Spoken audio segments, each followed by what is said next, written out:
machache. Kwanza ni kukushukuru na kukukaribisha Homa Bay na hapa Sindo.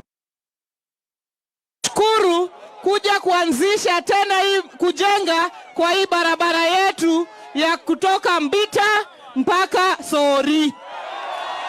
Ile moja tu nitaongeza hapo, ule contractor akianza Magunga akienda pale ile, aanze pia Sindo akienda pande hii. Sasa alafu barabara zikutane pamoja. Pili, Your Excellency,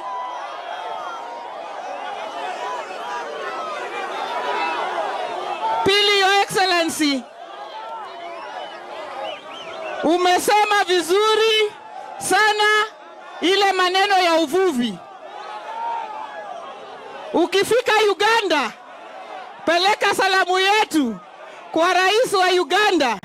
Umwambie pia tunataka aturudishie migingo ikuwe ipande yetu ya Kenya. Your Excellency, nikimalizia, tuko na hospitali hapa, ile hospitali ya Sindo level 4. Hao watu wote wanaenda pale Sindo level 4. Mimi nakuomba Your Excellency, kama inawezekana, tushirikiane mimi na wewe vile tumeshirikiana kwa ile ya CHPs. Tujenge facility hapa yenye inafanana na level 4, kwa sababu ile ya sasa haifanani na level 4 hata kidogo.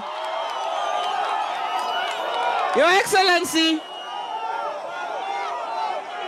umekuja Homa Bay mara mingi, na sasa nikikuja hivi nimeongea na wale watu wa Karachuonyo, wameniambia kumbusha rais ile barabara yetu kutoka Kadel kwenda Kandiege kwenda mpaka Kanyadhiang, na ile ingine kutoka Adiedo mpaka Karabok.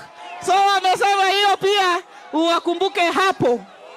Your Excellency, sisi mambo ya oil palm hapa ndio itakuwa hati ya oil palm, na tumekuwa tumeandikia Kalro, tumewaambia waje hapa Sindo hapa waanzishe research center ya kufanya seedlings za oil palm ikuzwe hapa tu hivi, tukiendelea na kukuza mambo ya oil palm. Mwishowe, Your Excellency, vile umesema, mimi kama gavana Wanga ni gavana ambaye amechaguliwa katika chama cha ODM, na mimi ni mtu wa baba, lakini katiba imeandika serikali ya chini ifanye kazi na serikali ya juu. Hiyo ndio maana nimefika hapa leo kukukaribisha.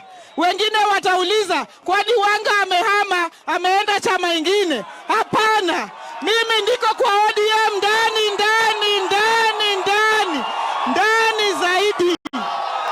Asante sana, na Mungu awabariki na Mungu atuchunge. Your Excellency, tuko hapa pamoja na deputy wangu Mheshimiwa Joseph Oyugi Magwanga.